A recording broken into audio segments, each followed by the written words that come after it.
Boa noite, Hare Krishna. Tudo bem, pessoal? Então, estamos aqui de novo, mais uma noite do Dharma. Hoje a pergunta é da Desirê, de São Paulo, né? A Desirê pergunta assim: como que eu posso fazer para superar a determinação que se encontra predominantemente, majoritariamente, na ignorância, né? Então, antes da gente falar diretamente da pergunta dela, só relembrando esse tema que é o tema de hoje, que são os modos da natureza, né? Dito nos Vedas que existem três... Ih, peraí, pessoal, que deu ruim aqui no Instagram.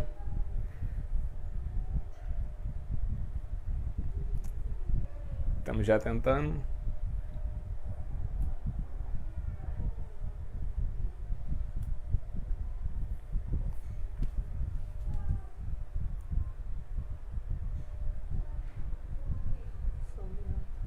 Só um minutinho, pessoal. Falha técnica.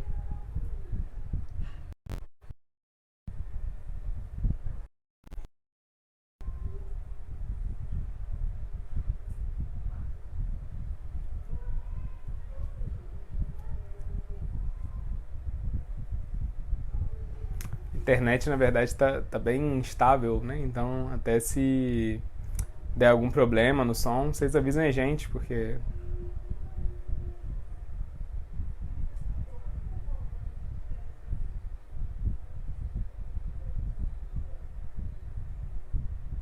Voltou? Menos de um minuto.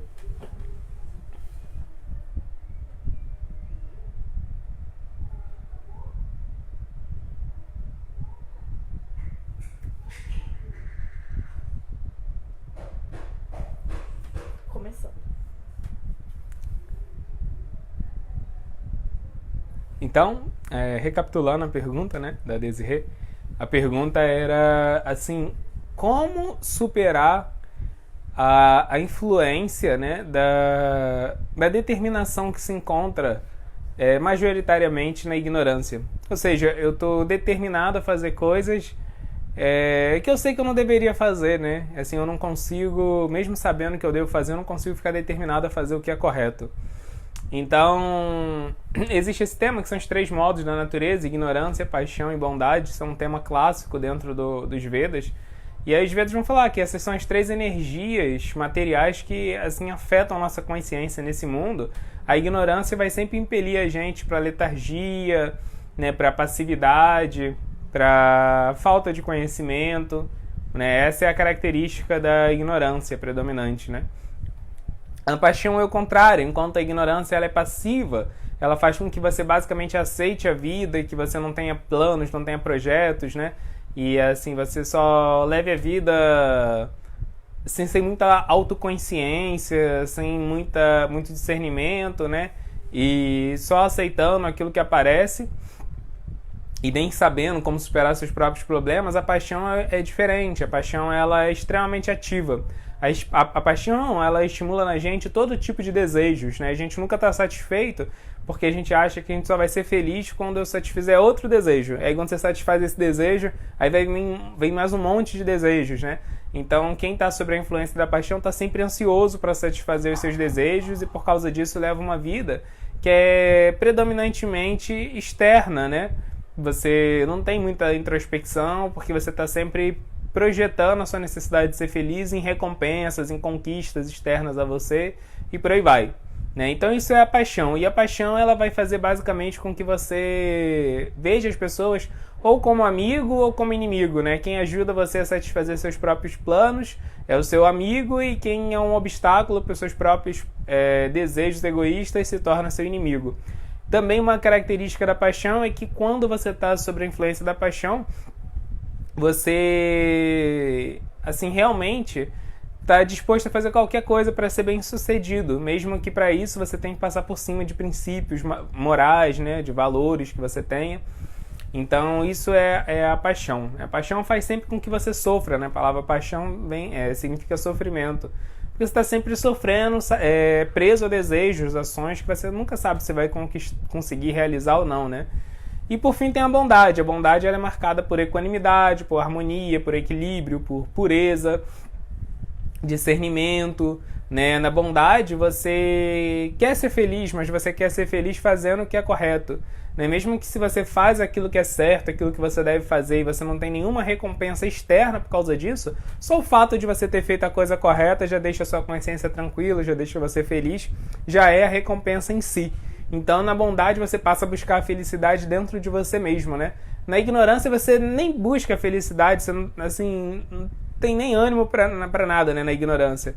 Na paixão você busca a felicidade fora de você e na bondade você busca a felicidade dentro de você. E os Vedas vão falar que essas três energias, que esses três modos vão afetar toda a nossa psicologia, todas as nossas ações nesse mundo. E aí a pergunta específica da Desirê é em relação à nossa determinação.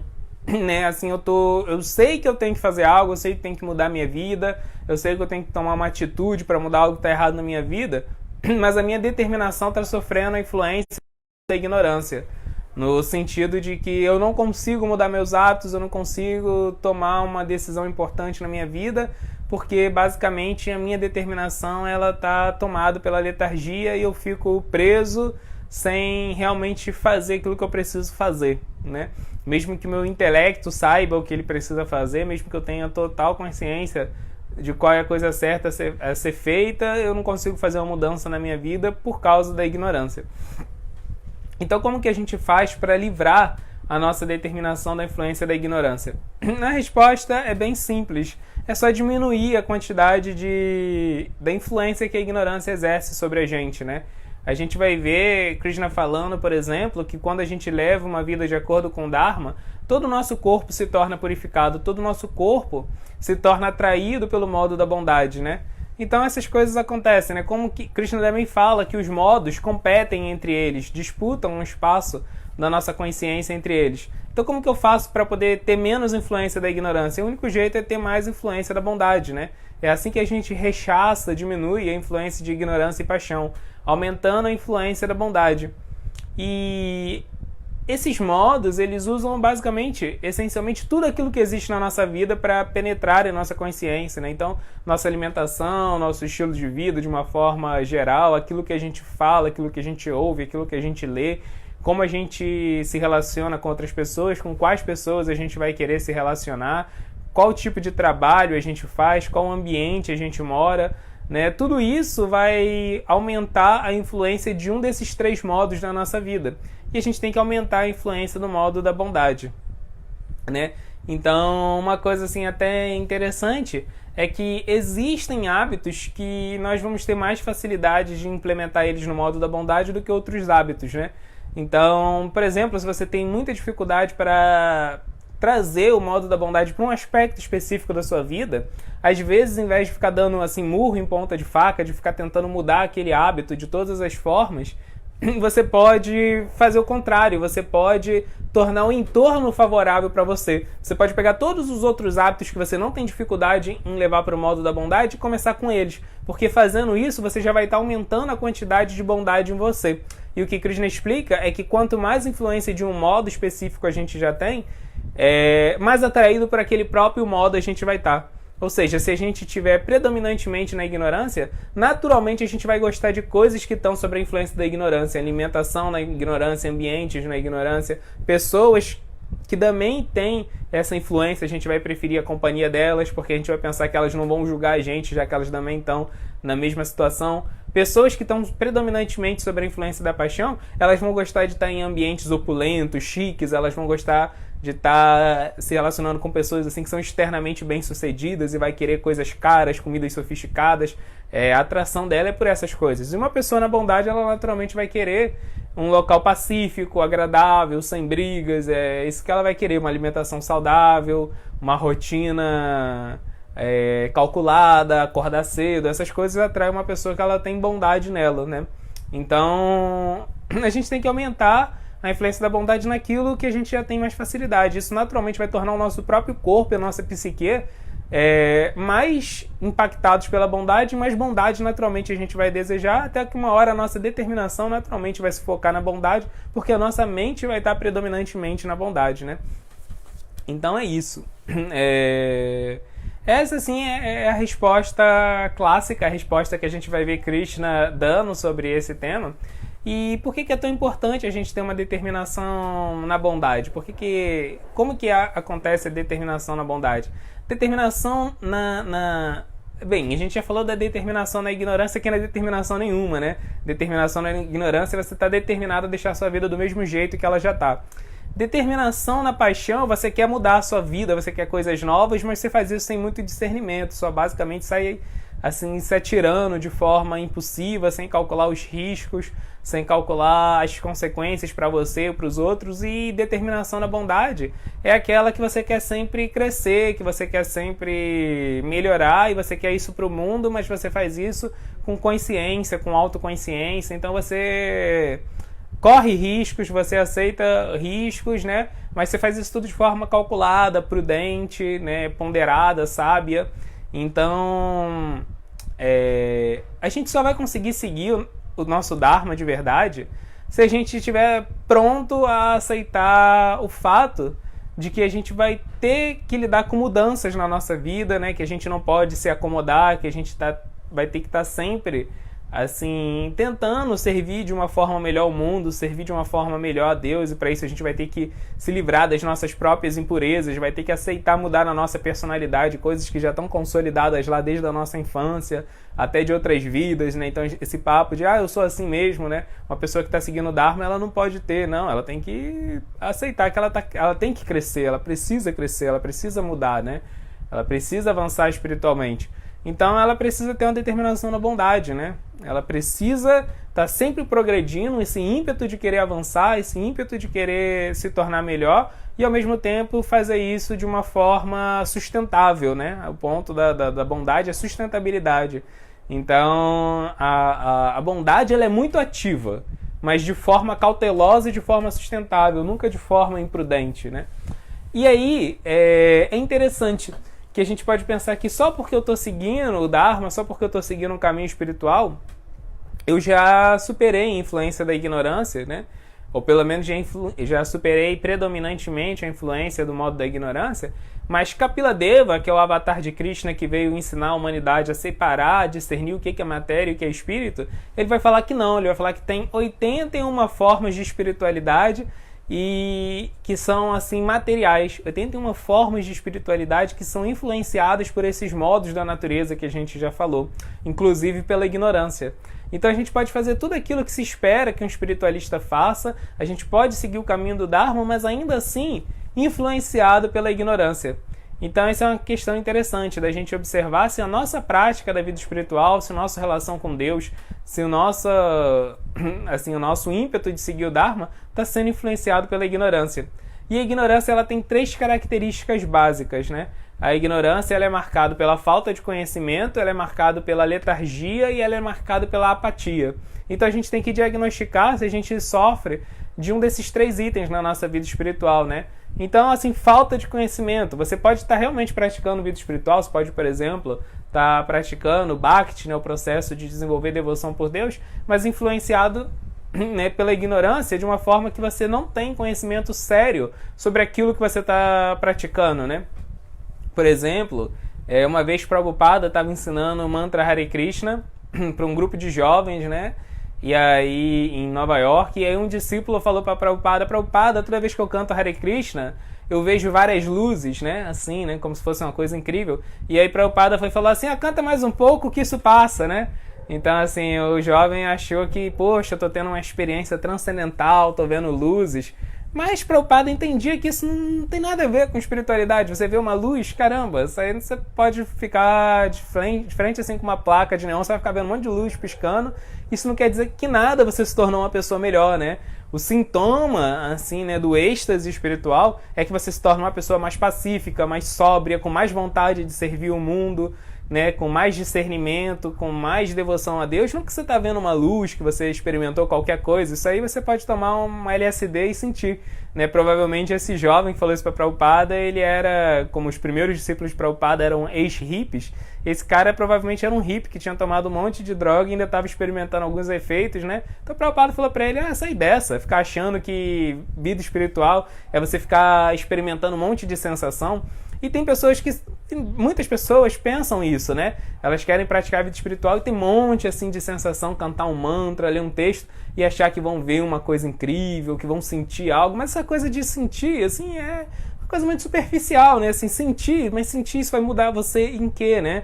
O que a gente tem que realmente sentir é sentir a misericórdia que Deus está fornecendo pra gente no cotidiano, é sentir os ensinamentos, né? Assim, que o aprendizado que a vida está proporcionando pra gente, e com isso a gente se tornar mais introspectivo, com isso a gente se tornar mais profundo. Não só ter uma experiência assim, sinestésica, uma coisa externa, como ver uma luz, né? Então o Prabhupada mostrou pra ele que a visão que ele tinha de vida espiritual era algo extremamente superficial. E muitas pessoas tentam ter vida espiritual dessa forma e saem altamente frustradas, né? Então a gente pode praticar a vida espiritual marcado pela ignorância, né?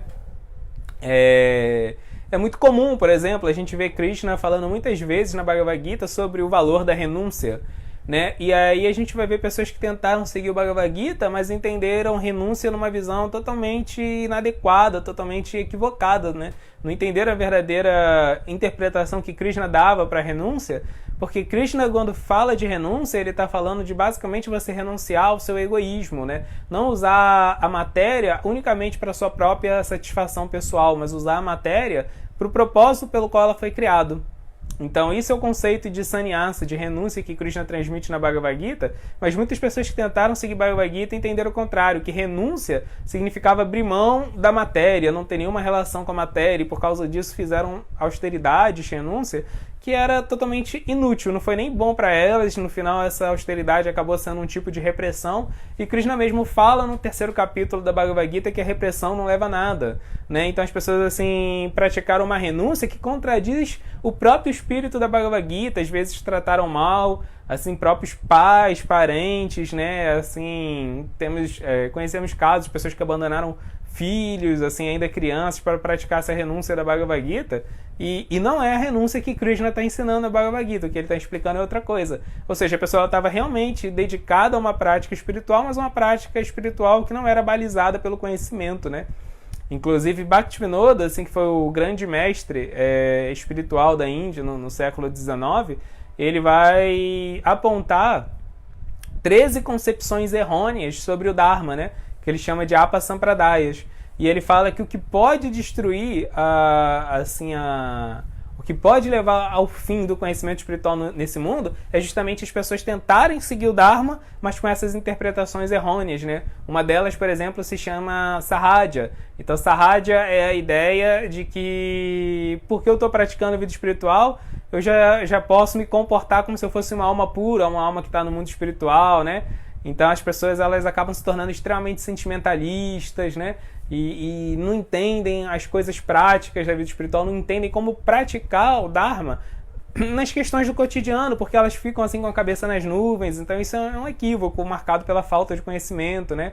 Ou então, por exemplo, o sistema de castas. O sistema de castas é uma outra coisa que vem de um conhecimento que Krishna dá na Bhagavad Gita, onde ele fala que cada pessoa tem um Dharma diferente, mas isso foi totalmente abusado, isso foi totalmente mal interpretado, né? As pessoas pegaram e aplicaram isso com a ideia de que eu tenho que ter o mesmo Dharma que os meus pais têm, né? E que um Dharma é superior ao outro. Então isso vem de uma má interpretação, de uma falta de conhecimento espiritual, né? Ou então a ideia de que para você seguir o caminho do Dharma, para você ter uma relação com Krishna, você tem que viver numa cultura indiana, né? Você tem que se indianizar. Então isso é uma completa distorção assim, do conhecimento espiritual.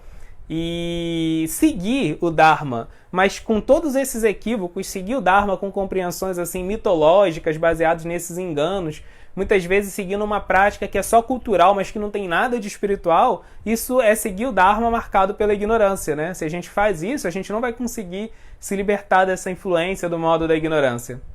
Outra característica da ignorância que a gente falou é a letargia, né? Então, é muito importante, porque quando a gente segue o Dharma, a gente naturalmente aumenta um pouco a influência do modo da bondade na gente. Mas, assim, a bondade material, ela também tem um defeito, que às vezes ela causa comodismo, né? Quando você começa a seguir o caminho do Dharma, seu karma começa a ser purificado e aí sua vida ela pode melhorar em alguns aspectos, né? E aí você pode querer acabar se acomodando ali, já que você se sente melhor do que os outros, porque pelo menos você está fazendo alguma coisa, você se sente melhor do que os outros porque sua vida mudou, você se libertou de vícios, você está mais consciente e agora você é uma pessoa humanitária, preocupada com os animais e tudo mais. Você fala, pô, legal, já sou melhor que os outros, tá bom, né? Só que isso é um problema. Por quê? Porque a vida espiritual ela é dinâmica. Bhaktisiddhanta, que era o mestre de Prabhupada, ele fala que a vida espiritual ela é tão dinâmica que você só tem 2 caminhos para seguir nela. Ou você avança ou você cai. Ele fala que não existe estagnação na vida espiritual. Você não consegue ficar parado de busca que eles tinham para Yahoo, mas a Yahoo falou, ah, não, esse negócio de ferramenta de busca, não. A gente é um portal de notícias. A gente resolveu fazer um portal de notícias que está dando certo, né? Porque nessa época não tinha muitos portais de notícias, eles falaram, a gente vai fazer um portal de notícias tão forte que a gente não precisa fazer mais nada, não, a gente já está fazendo isso, um time que está ganhando não se mexe, a gente não quer saber muito desse negócio de ferramenta de busca, não. Aí rejeitaram, não quiseram ferramenta de busca do Google, o que aconteceu foi que a Google cresceu pra caramba e a Yahoo parou no tempo, né?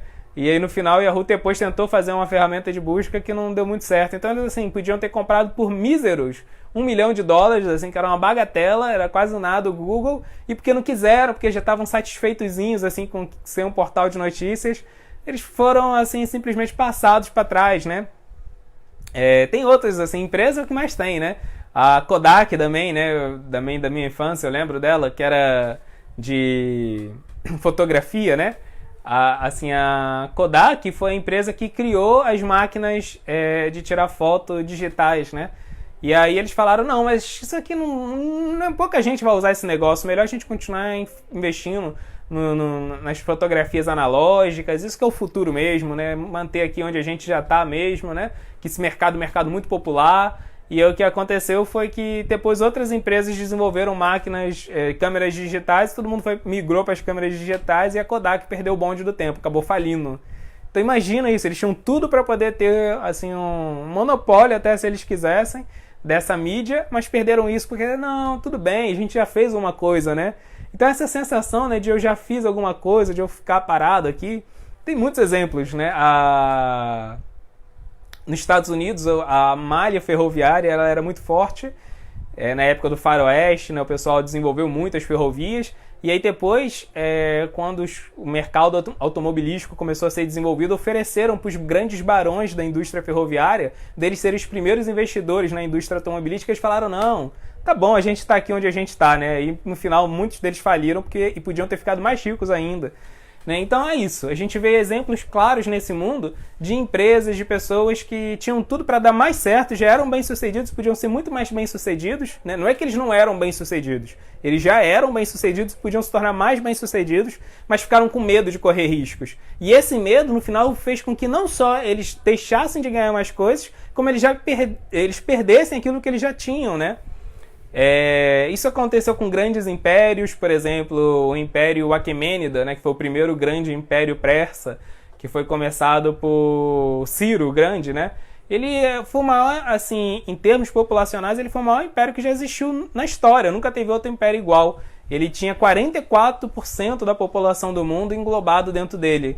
E aí o que aconteceu é que nessa época começou a surgir, assim, de forma muito tímida, aquilo que em alguns milênios para frente ia virar a globalização, mas era a ideia de que culturas distintas poderiam conviver e até dialogar entre si, né? Então vários povos estavam abertos para isso, como China, a Índia, a Grécia e o Império Aquemênida, que não tinha, assim, que ninguém achava que poderia ser derrotado porque era muito populoso, ele sucumbiu antes de motivos bélicos, por causa de motivos assim relacionados a guerras, foi simplesmente porque ele não quis mudar e aceitar esse fato de que a cultura estava mudando e a cultura agora, majoritariamente predominante no mundo, era uma cultura que estava aberta mais a diálogos culturais, né? Então um grande império ruíno só porque não quis mudar, né? Então quem não muda fica para trás.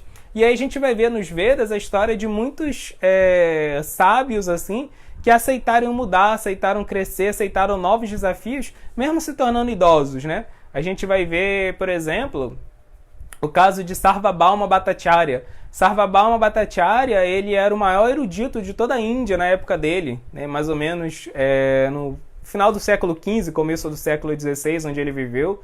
Ele administrava o templo, um dos templos mais opulentos da Índia, com 2.000 funcionários. Ele era considerado um grande professor, assim, via gente de todo lugar da Índia e do mundo oriental para estudar com ele. E quando ele já era um idoso, assim, já bem idoso, ele aceitou, quando ele conheceu Chaitanya, que foi o último avatar de Krishna, de que ele tinha muito para aprender, e ele fez uma revolução total, assim, no paradigma espiritual dele. Ele era um impersonalista, ou seja, ele acreditava que o aspecto predominante de Deus era um aspecto energético, e quando ele conhece Chaitanya, ele vê que o aspecto pessoal de Deus, a personalidade de Deus, é o principal aspecto dele. E ele aceita, ele não fica travado por causa disso, só porque ele já tinha uma vida, um passado glorioso, só porque ele já tinha feito muitas coisas, era muito sábio. Não, ele estava disposto a aprender, mesmo sendo já um idoso, né? E aí ele se torna um sábio muito, muito maior do que ele era ainda. Mas ele se torna muito mais sábio porque ele aceita de que ele tinha muito ainda para aprender, mesmo já tendo percorrido uma grande estrada, mesmo já estando no final da vida, né?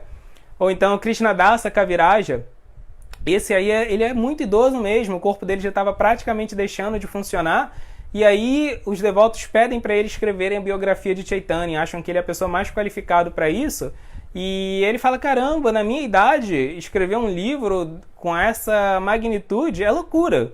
Mas está todo mundo pedindo para eu fazer, então é porque é meu Dharma mesmo, eu tenho que fazer, né? Então ele medita e percebe que é o Dharma dele mesmo, que Krishna está querendo. E em idade muito avançada ele aceita essa tarefa e vai lá e vê que é algo... e consegue cumprir ela de forma totalmente bem sucedida, né? E Prabhupada, para não dizer de Prabhupada, que saiu da Índia com 70 anos de idade, veio para o Ocidente com nada, com $7 no bolso, e abriu mais de 100 templos, fez mais de 4.000 discípulos, né? Revolucionou o mundo com conhecimento de Krishna. Fez o que nenhuma outra pessoa tinha feito, né? E já estava no final da vida, idoso, né? Já tinha feito muita coisa, podia ter se acomodado. Então, esse é um outro aspecto, a gente não pode ser letárgico, a gente tem que estar sempre disposto a aprender, a fazer coisas novas, sair da nossa zona de conforto, encarar desafios. Então, quando a gente se fecha para novas experiências, quando a gente se fecha para assumir novas tarefas, aprender novas coisas, mesmo que a gente já tenha feito muito nessa vida, já tenha aprendido muito, então a gente está sob a influência da ignorância. Mesmo que a gente já tenha feito muitas coisas no modo da bondade. Então, isso é um ponto importante. E, por fim, o terceiro ponto que eu ia lembrar aqui era a apatia. Apatia é outra característica do modo da ignorância. Então, uma característica do modo da bondade é que o modo da bondade ele é estável, ele é sustentável. Mas a gente tem que ter muito cuidado para não confundir estabilidade com apatia, né? Porque você pode estar sempre fazendo a mesma coisa, e isso pode parecer que você é alguém assim realmente estável. Todos os dias você está cumprindo o seu papel, todos os dias você está fazendo aquilo que você tem que fazer, todos os dias você está meditando, todos os dias você está cumprindo o seu dever profissional muito bem, todos os dias você está cuidando da sua saúde, todos os dias você está cuidando das pessoas próximas de você, mas você pode fazer isso de forma totalmente apática. Então não é bondade, é ignorância, porque a ignorância, como a gente já falou, ela tem medo de riscos, a ignorância ela tem medo de mudanças, a ignorância ela sempre fica no mesmo lugar, estagnada. Então talvez você não seja alguém estável, seja só alguém estagnado. Porque o que determina a diferença entre estabilidade e estagnação é essencialmente a motivação que você está sentindo, o quanto você está vibrando, o quanto você está empolgado com aquilo que você está fazendo e quanto você está experimentando renovação diária por fazer aquilo que se faz, né? Então, um dos aspectos da prática de yoga é o que é chamado de Viniyoga. Viniyoga é que você tem uma motivação assim vibrante, dinâmica, que você está realmente entregue àquilo que você está fazendo, porque aquilo tem muito sentido para você. E quando a gente faz qualquer coisa no caminho do Dharma, tem duas motivações que elas têm que assim trespassar totalmente qualquer atividade, né? Um é o ímpeto de você experimentar cada vez um relacionamento mais íntimo com Deus. De você realmente sentir que o próprio Krishna está te guiando, o próprio Krishna está te instruindo, que você está seguindo o script que ele pensava para você, que você está aceitando os desafios que ele mesmo está propondo, que você está cumprindo algo que Krishna mesmo gostaria que você cumprisse, né? E com isso você está conhecendo mais Krishna, você está se amando ele mais, você está se apaixonando cada vez mais pelo próprio Krishna, entendendo como ele lida com a realidade, né? Então essa motivação de experimentar realmente mais intimidade com Deus e essa percepção de que o intercâmbio amoroso que você experimenta com Deus está cada vez mais intenso, mais vívido, mais real, né? E isso somado com outro aspecto da consciência de Krishna, que é o desejo de servir a humanidade, de querer distribuir consciência de Krishna, distribuir o conhecimento sobre o Dharma para o mundo todo, né? Inundar o mundo com conhecimento espiritual, ajudar as pessoas para despertarem espiritualmente. Essas duas coisas têm que ser a grande motivação que a gente tem por trás de todas as atividades da nossa vida, até das mais simplórias, né?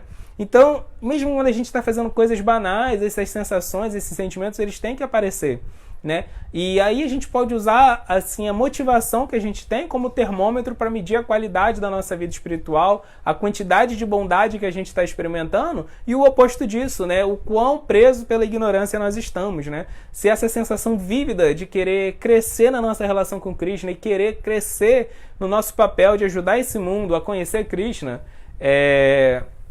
se essas coisas, né, estão se manifestando na nossa consciência, a gente não vai ter espaço para apatia. Pelo contrário, a gente vai estar cada vez mais inspirado, a gente vai estar cada vez mais animado, independente dos problemas, independente dos reveses externos. Porque o fato da gente crescer espiritualmente não significa que os problemas não vão deixar de surgir, muito pelo contrário. Às vezes, quanto mais a gente está crescendo espiritualmente, parece que mais errado as coisas podem dar fora da gente, assim, no mundo fora da gente, né, no mundo externo. Um dos nomes de Krishna é Hari. Hari significa aquele que leva.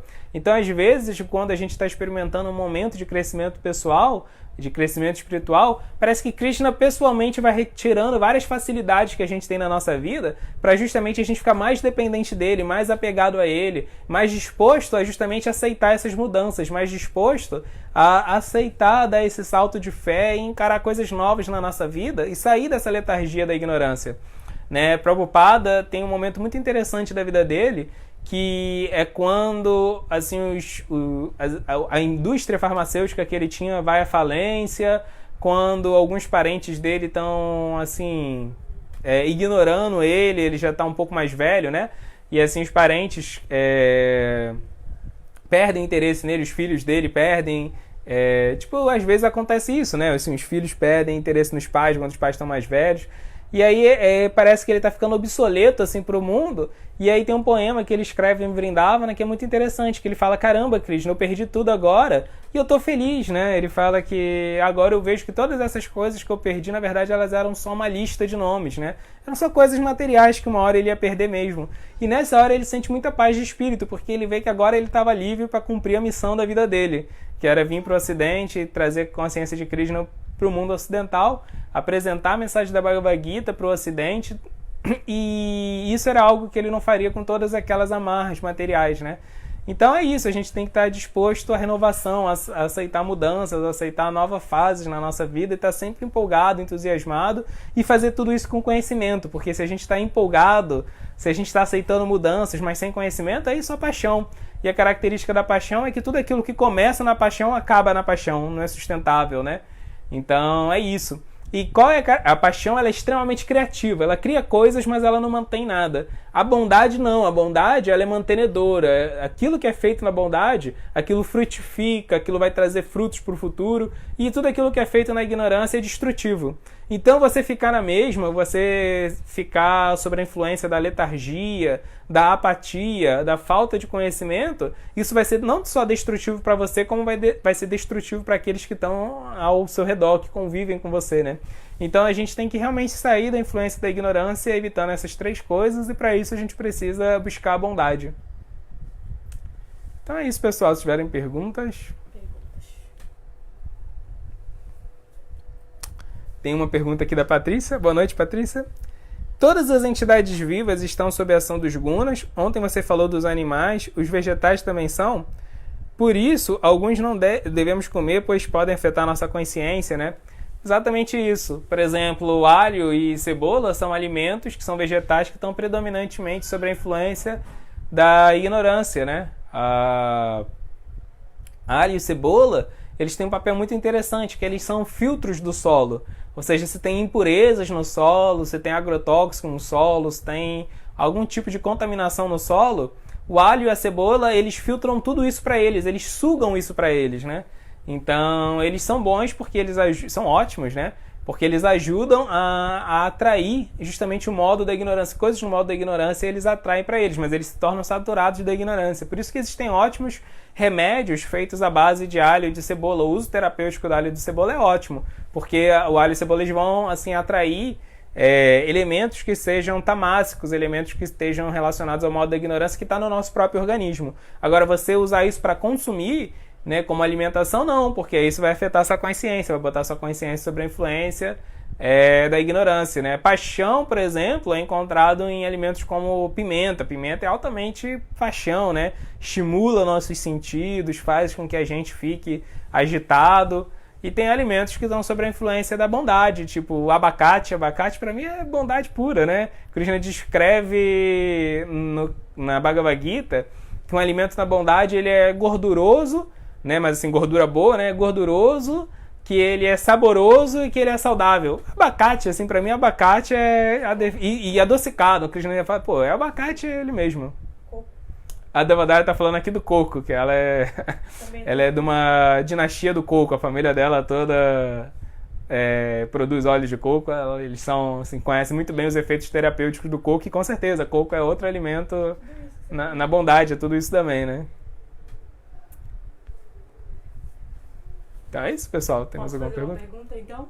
Não tem outras? Queria saber, então, qual a importância do modo da paixão para nossa vida, principalmente espiritual. Então, a importância do modo da paixão, tanto a paixão quanto a ignorância, elas são úteis quando usados pela bondade, né? A paixão, ela faz com que a gente crie coisas, né? Então, quando você tem alguma mudança na sua vida, quando você cria algo, quando você é enérgico, quando você toma uma atitude drástica, tudo isso é paixão. Se você faz isso com conhecimento, né, se você não faz isso afetado pelas suas emoções, mas você faz isso baseado em ponderações muito sóbrias, muito sensatas que você fez sobre a vida que você está tendo, sobre os rumos que você quer dar para a sua vida, sobre aquilo que precisa ser feito, sobre o que é correto de ser feito, então você está usando a bondade para guiar a paixão. Você está usando a bondade para fazer uma mudança, você está usando a bondade para criar algo, você está usando a bondade para ser enérgico, mas o pilar da sua ação não foi um pilar passional, porque a paixão é muito guiada pelas emoções, né? Então você agiu baseado na bondade, mas a sua ação foi uma ação na paixão. Então tudo bem, você precisa disso, você precisa usar a paixão para fazer coisas nesse mundo, né? Coisas que precisam ser feitas, né?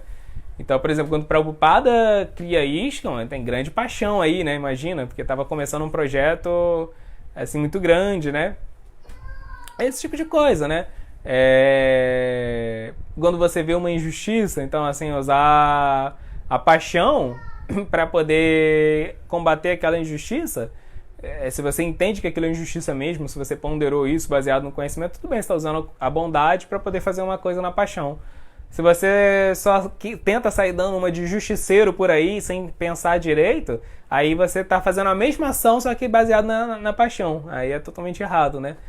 E a mesma ignorância, ela pode ser usada na bondade. Por quê? Porque a ignorância tem essa coisa parada, ociosa, e tem alguns momentos que você precisa parar para refletir. Então, se você usa a bondade para parar para refletir, e não parar para se acomodar, aí você está usando a bondade, está usando a ignorância a favor da bondade, né? Então é esse ponto. Você pode fazer coisas que aparentemente são em um modo, mas assim que o que motivou aquilo está sobre outro modo. O contrário disso também pode acontecer, né? Por exemplo, a bondade ela é pacífica e a ignorância ela é letárgica, ela não faz nada. Então, às vezes, uma pessoa ela pode ser muito pacífica, não comprar briga com ninguém, aceitar tudo, e pô, as pessoas podem olhar e falar, pô, que cara bonzinho, né? Mas ele não é bonzinho, ele só é omisso. Então, assim, o caráter dele está na ignorância, ele não está se envolvendo em briga nenhuma, em problema nenhum, porque ele não quer ter problemas, porque ele não quer fazer nada, porque ele não quer se mexer, porque ele não quer tomar uma atitude. Então, ele está na ignorância, mas ele está tomando uma atitude de ser diplomático e bonzinho, que é algo que parece que está na bondade, mas não está sendo, né? Então, assim, a mentalidade que a gente tem por trás das ações é o que realmente vai determinar a qualidade predominante das nossas ações e não só a ação em si. Mais uma pergunta. Então, temos mais uma aqui. Girivaradari. E aí, Girivaradari, boa noite. E quando estamos condicionados em maior ou menor grau a todos os elementos que você mencionou do modo da ignorância, por onde começamos nossa mudança? Então, tem a resposta clássica, tem a resposta mais pragmática. A resposta clássica é aquilo que as escrituras falam pra gente, que é a verdade, né? Que a gente tem que realmente adquirir conhecimento, né? Adquirir conhecimento é a primeira coisa para combater a ignorância. Não tem como a gente sair da ignorância se a gente não tiver aberto nossos olhos para entender a ignorância, né? Krishna, no capítulo 14 da Bhagavad Gita, ele fala para Arjuna: agora eu vou te ensinar o conhecimento mais importante que eu já falei. Isso no capítulo 14, que é quando ele vai explicar os modos da natureza. Mas quando ele vai falar dos modos da natureza, ele já falou, por exemplo, no capítulo 10 de como ver Krishna na natureza, ele já falou no capítulo 11 da forma universal de Krishna, ele já falou no capítulo 12 sobre, assim, quais são as qualidades de um devoto puro, que é o capítulo mais importante da Bhagavad Gita. Então, os conhecimentos mais importantes, né? O Chatusloka, que são os 4 versos que definem a natureza de Krishna, ele já falou. Então, assim, as coisas mais importantes da Bhagavad Gita ele já falou. Então, por que quando chega no capítulo 14, que ele vai explicar os modos de natureza, ele fala que está explicando o conhecimento mais importante que ele já falou até ali? Porque se a gente não entende os modos da natureza, a gente nem vai saber usar esse conhecimento. A gente vai cantar japa na ignorância, a gente vai se associar em sadhusanga, mas uma associação totalmente na ignorância. A gente vai fazer tudo baseado em ignorância e em paixão. Então a gente precisa do conhecimento dos modos da natureza para fazer as coisas de forma correta. Então a primeira coisa é realmente adquirir conhecimento, é ler os livros, é refletir sobre o conhecimento, se associar com pessoas que têm o conhecimento para ver como elas aplicam esse conhecimento na prática. Esse é o primeiro ponto. Agora, uma resposta também um pouco mais prática é por onde eu começo essa mudança. Aí tem um pouco a ver com aquilo que eu falei no começo. Tem que começar por onde é mais fácil pra gente. E aí a gente precisa se conhecer um pouco e precisa da ajuda de pessoas que conhecem a gente, né? É igual quando a gente vai comer um pudim ou qualquer prato quente desse tipo, né? A gente começa a comer pela parte que está mais fria, né? Pela parte que está mais fácil de comer. E quando a gente vai fazendo isso, a parte que está mais quente, o epicentro do pudim, ele vai esfriando. Então, é isso. A gente vai começar a fazer essa mudança na vida naquilo que for mais prático pra gente. E qual é a parte mais prática pra gente? Aí depende da nossa história de vida, depende do nosso karma, depende de muitos fatores. Para isso a gente precisa se conhecer um pouco, precisa ter esse discernimento, né? Então por isso que eu falei, primeiro a gente precisa do conhecimento sobre o que realmente é o mal da ignorância, quem nós somos, mas a gente também vai precisar de sadhusanga, associação com uma pessoa que conhece a gente, que é mais avançado espiritualmente que a gente, para ir mostrando onde a gente vai fazendo essa mudança. Para cada pessoa vai ser em lugares diferentes, né? Daí a importância do mestre espiritual, da importância de sadhusanga, de amizade próxima, né, íntima, com pessoas que são mais avançadas. Mais uma dele mesmo. Ele deu uma continuação aqui.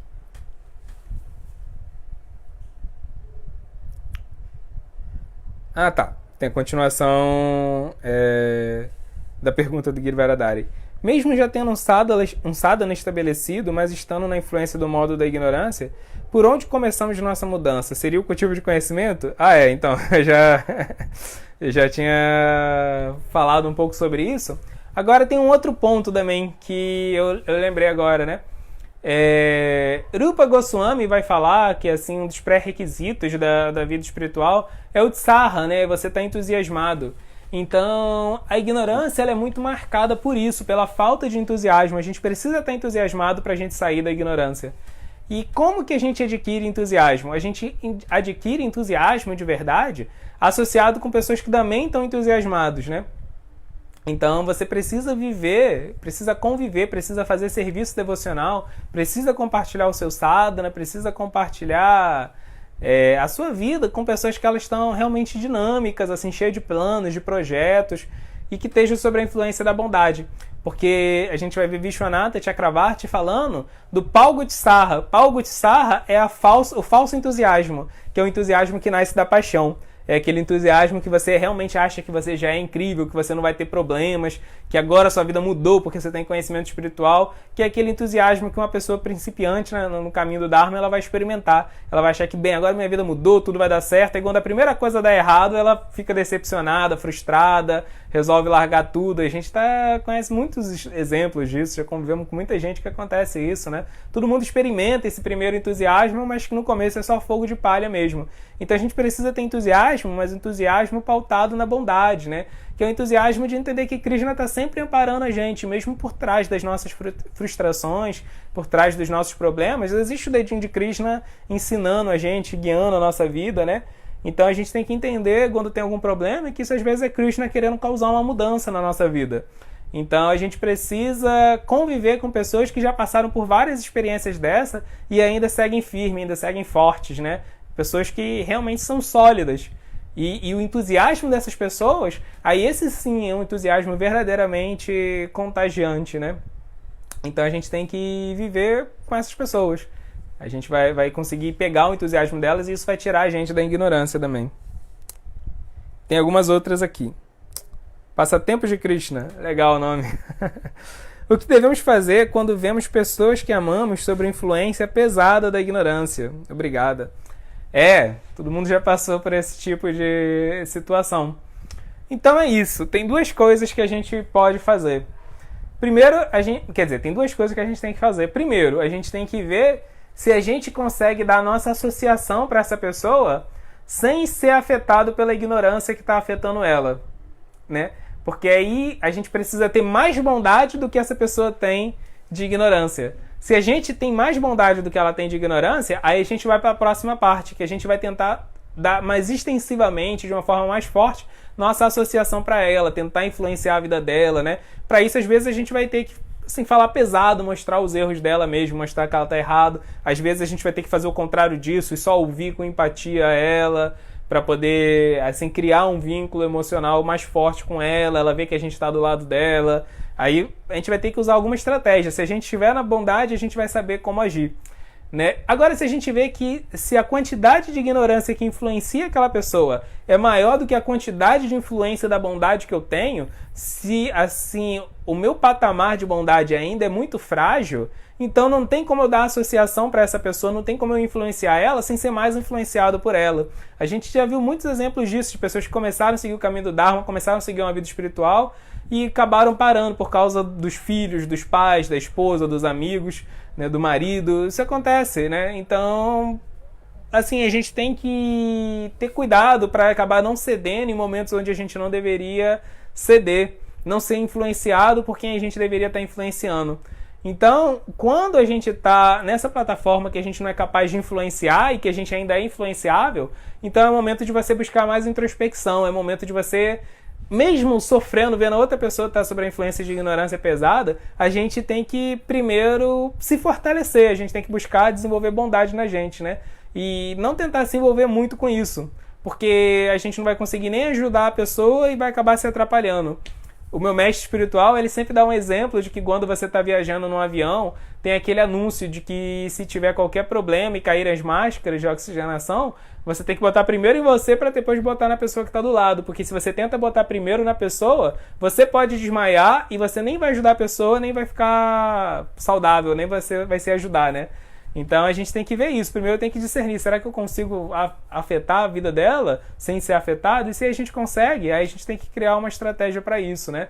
A gente tem que mostrar os erros da pessoa, a gente tem que falar a verdade para a pessoa, mostrar exatamente para ela como ela está sendo afetada pela ignorância e como isso está afetando ela e como isso está afetando as pessoas que ela ama, né? Isso é uma boa estratégia, mostrar para a pessoa que está sob a influência da ignorância como a ignorância dela está influenciando e está afetando as pessoas que ela ama, como ela está sendo fonte de prejuízo para os outros. A gente tem que falar a verdade, mas a gente tem que falar a verdade como Krishna fala para a gente falar a verdade na Bhagavad Gita. Falar a verdade, mas de uma forma agradável e de uma forma que vai ser útil, que vai gerar empatia na pessoa, que ela vai ouvir, né? Então a gente, ao mesmo tempo que não deve ser omisso, que não deve deixar de falar a verdade, a gente tem que falar a verdade usando esses dois filtros, usando esses dois critérios. Então tem mais. Luiz Montoya. Antes da do Luiz, você pode responder a pergunta aqui do Mahatma Vidura, que ele fala se faz necessário ter equilíbrio nos modos. E aí, Vidura, tudo bem? Então, assim, a gente tem que... Assim, porque o próprio modo da bondade, ele já causa o equilíbrio, né? Uma característica, uma consequência da bondade já é o equilíbrio, né? Então, sim, a gente precisa de equilíbrio entre os modos, no sentido de que, por exemplo, você não pode, assim, ser tão ativo que você não tem um momento de repouso, não tem um momento de descanso, não tem um momento de lazer. Krishna vai falar na Bhagavad Gita que um yogi de verdade, ele não come nem de mais nem de menos, ele não dorme nem de mais nem de menos, ele não tem nem recreação nem de mais, nem recreação de menos. Isso é muito interessante Krishna falar sobre o papel do lazer na vida espiritual. A Bhagavad Gita é o primeiro texto espiritual da história que vai falar sobre isso, sobre o papel do lazer, do entretenimento, do repouso, né? Na vida espiritual. Então Krishna fala, um yoga de verdade, ele não tem entretenimento de menos, né? E essa coisa muito ativa do modo da paixão, o modo da paixão transforma a gente num workaholic às vezes, faz com que a gente não tenha entretenimento nenhum. Entretenimento é modo da ignorância. Então, uma pessoa que está sob a influência do modo da bondade, ele vai ter o seu momento de entretenimento, ele vai ter seu momento de descanso, ele vai ter seu momento para dar sua relaxada tranquilo. Ele vai fazer isso, ele não vai ser um workaholic, ele não vai ter síndrome de Atlas, querer levar o mundo nas costas, assumir o fardo de tudo, o peso de tudo, e estar o tempo todo tentando resolver problema e não descansar, porque ele sabe que se ele fizer isso, ele vai quebrar, que isso é uma coisa insensata, quase suicida, né? Então, ele vai usar algo que está sob a influência da ignorância. Mas, ao mesmo tempo, quando ele tiver um entretenimento dele, não vai ser um entretenimento fútil, não vai ser um entretenimento escapista, né? Não vai ser algo banal. Não, ele vai ter um ócio criativo. Da mesma forma, ele também vai ser uma pessoa muito ativa no mundo, ele vai estar comprometido com o trabalho dele, vai estar comprometido em cuidar da família dele, ele vai estar comprometido em causas sociais, ele vai estar agindo de forma extremamente proativa no mundo, mas ele não vai se levar a deixar pela paixão, né? A paixão ela é muito ativa, mas a paixão ela é viciada nos frutos. Você está fazendo porque você quer ver o resultado, as consequências daquilo para você. E você tem que entender que às vezes, mesmo quando você combate o bom combate, quando você faz o que é correto, a consequência daquilo não vai aparecer tão rápido, talvez nem apareça na sua vida. A gente tem que entender que quando a gente faz o Dharma, quando a gente segue o que é correto, isso vai ter um impacto no mundo, mas não vai ter no nosso tempo, vai ter no tempo de Krishna. Então, alguém que está agindo na bondade, ele age, mas ele deixa as reações da ação dele, ele deixa os frutos da ação dele nas mãos de Krishna. Ele não quer desfrutar dos frutos, ele quer desfrutar só de fazer a ação correta, que é o que Krishna vai falar no capítulo 5 da Bhagavad Gita. Então a bondade em si, ela já usa com parcimônia, ela já usa com equilíbrio a ignorância e a paixão. A ignorância e a paixão, elas não têm equilíbrio nenhum. E a bondade, ela já tem todo equilíbrio nela, né? Então, assim, respondendo, faz necessário ter equilíbrio entre os modos? Essa é justamente a bondade. A bondade, ela vai usar tanto a paixão quanto a ignorância em equilíbrio, porque ela vai usar tudo com conhecimento. Agora, vamos aqui para a do Luiz. Luiz perguntou, sou novo por aqui, mas já vejo muita semelhança com o budismo. Qual seria a principal diferença? Então, a principal diferença do Vaishnavismo para o budismo, Vaishnavismo é o nome da escola espiritual que a gente segue, que aqui no Ocidente ficou popularmente conhecido como movimento Hare Krishna, né? É que o budismo vai ter muitas práticas, como você falou, muito parecidas, né? O cantar de mantra, a busca pelo conhecimento e tudo mais, porque tanto o Vaishnavismo quanto o budismo vêm do mesmo escopo cultural, que é a cultura védica. E o budismo, na verdade, vai ter como meta da vida espiritual o nirvana, né? O nirvana é a transcendência na matéria quando a gente anula o nosso egoísmo, né? Porque o budismo vai partir desse princípio. Por que eu sofro? Eu sofro porque eu sou egoísta, porque eu tenho desejos egoístas. Esses desejos egoístas vão me fazer sofrer. Então a meta do budismo é anular o egoísmo. E a meta do Vaishnavismo é a gente desenvolver desejos espirituais, ter uma relação com Deus, né? Desenvolver uma relação de intimidade com Deus. O que, quando a gente desenvolver uma relação de intimidade com Deus, a gente vai substituir os nossos desejos egoístas, os nossos desejos materiais, por desejos espirituais, né? Então, assim, o Vaishnavismo, ele realmente tem muitas semelhanças com o budismo, mas nesse sentido ele dá um passo além, porque ele bota muito forte a ideia da figura de Deus, de que só o fato da gente ter um relacionamento íntimo com Deus que vai derradeiramente, que vai, em última análise, resolver o nosso problema total do egoísmo. Porque a gente pode, sim, ter um tipo de egoísmo que ainda é um egoísmo até espiritual. Eu não quero sofrer mais, eu não quero nascer mais nesse mundo, eu não quero mais ter karma. Isso é um tipo, né, de egoísmo, porque você está preocupado com você, mas que ainda assim é espiritual, né? Tem uma busca pela transcendência por trás. Então o Vaishnavismo vai falar que só quando a gente tiver uma relação com Deus mesmo, a gente vai ser verdadeiramente pleno, verdadeiramente feliz. Então essa é a principal diferença.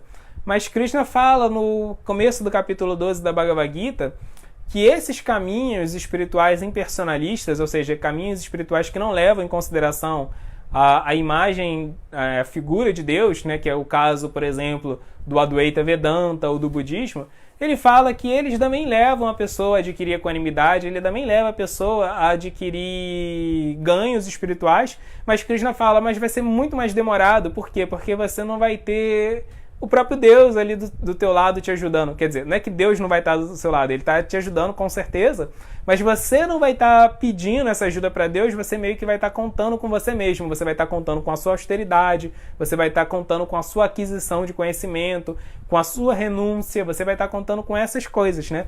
E quando você tem a figura de Deus, você vai estar pedindo o tempo todo ajuda para Ele, você vai estar pedindo ajuda para Deus te ajudar a ser sábio, você vai estar pedindo ajuda para Deus te ajudar a ser renunciado, né? Você vai estar pedindo ajuda para Deus. Então Krishna fala no começo do capítulo 12 da Bhagavad Gita que caminhos espirituais personalistas, ou seja, caminhos espirituais que levam em consideração uma relação com Deus, eles são muito mais rápidos nesse sentido, porque você está se abrindo para a ajuda que Deus está te dando, e são muito mais agradáveis, né? Porque você ter um amigo do seu lado torna tudo muito mais fácil. E se esse amigo é a pessoa mais plena, se é a pessoa suprema, é a pessoa mais compassiva, mais bondosa, mais amorosa, mais bem-humorada, aí então que a viagem, que a jornada se torna muito melhor, né?